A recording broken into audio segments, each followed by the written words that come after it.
How will you know a monopoly if you see one? Think back to the characteristics. There will be a single seller, someone who sells a product for which there are no close substitutes, and there are significant barriers to entry, barriers that are so high, in fact, that no other producers can enter the industry. What kinds of barriers could there be that would keep competitors out? Patents would keep others out, at least until the patent expired, or unless you sell the right to use the idea to other people. Sole ownership of a key resource would prevent competition. For example, if you're a large bookstore that owns the only book distributor, then there's not really any way for other bookstores to get inventory. What about costs? Extremely high costs will keep many other producers out. In fact, in the case of extraordinarily high fixed costs, you can get a situation where economies of scale kick in, and you're actually better off to have only one producer.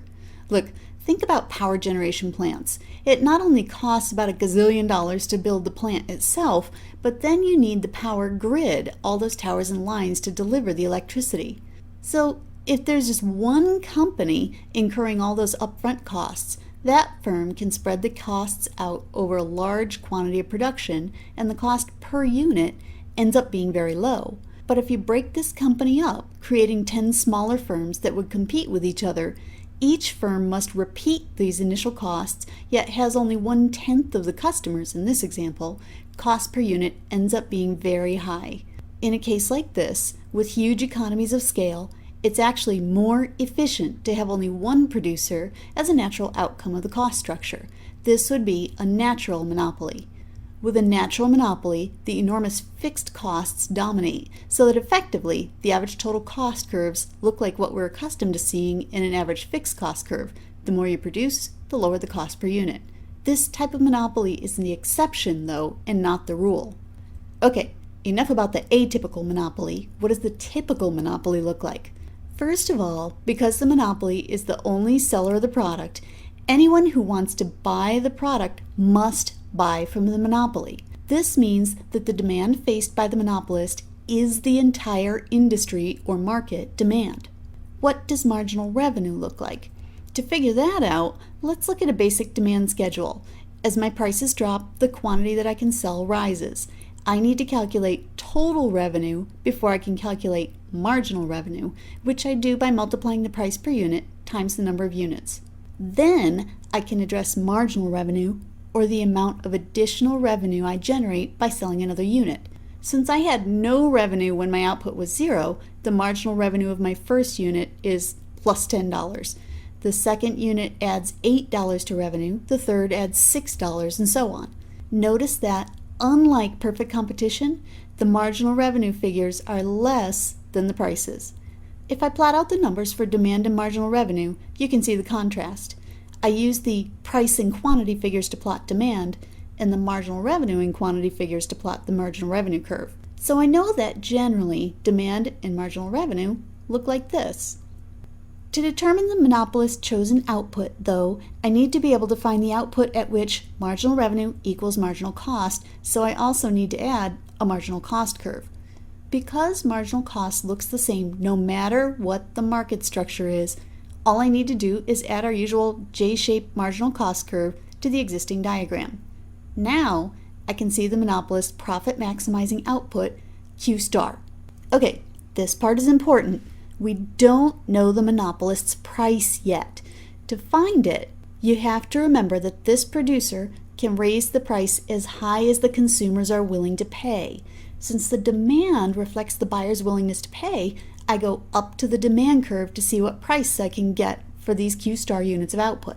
If Q star is the monopolist's profit maximizing output and P star is the price that can be charged for that output, what's the monopolist's profit?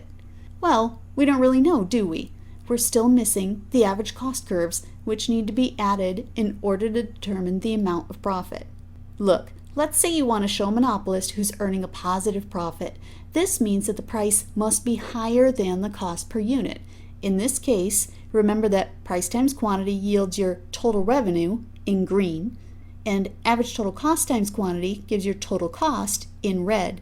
The remaining area that I have here in blue is the firm's profit.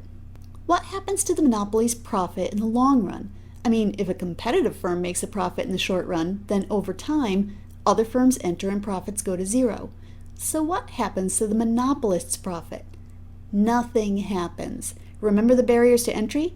Those barriers keep competitors out, protecting the monopolist's profit. Does a monopolist necessarily earn profit?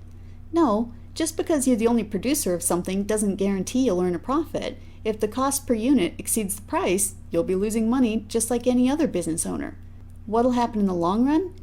Any producer who's losing money in the short run will get out in the long run, taking his or her resources elsewhere.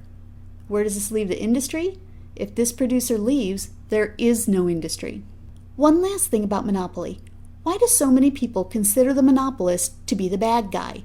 This is just a producer trying to maximize profits like any other producer. Well, here's the thing. Most people are opposed to a monopoly because they prefer the alternative, competition. Look back at the monopolist.